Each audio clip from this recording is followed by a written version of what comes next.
Beyonce, Oprah, and Kamala Harris. All of them were mentioned by the president in a social media post filled with accusations, and all are now targets of online threats fueled by Trump and his supporters.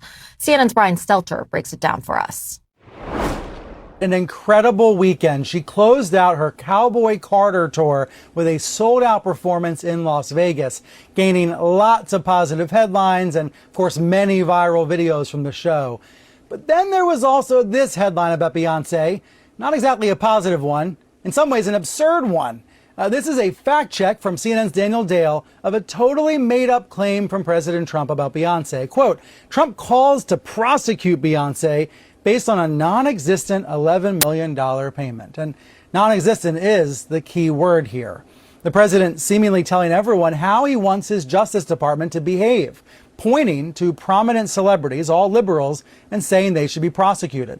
The only thing Trump is missing is any actual crime.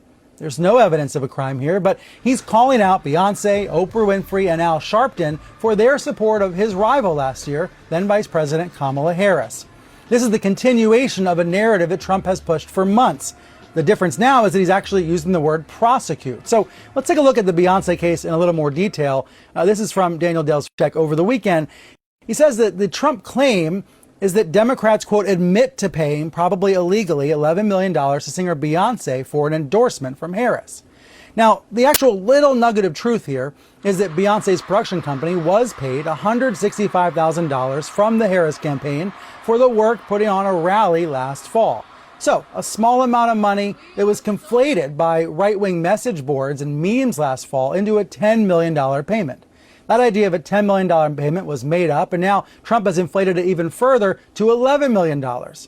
Again, that small payment to the production company, it's not unusual.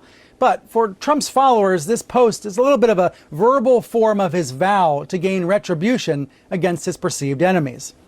In another example over the weekend, Trump railed against American TV networks, saying, quote, networks aren't allowed to be political pawns for the Democrat Party. It has become so outrageous that, in my opinion, their licenses could and should be revoked. Now, TV station licensing has always been a nonpartisan, apolitical affair in the United States.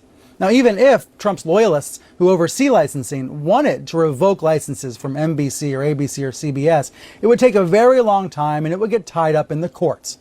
But even though Trump isn't getting what he wants in these cases, he's not getting Beyonce behind bars or NBC off the airwaves,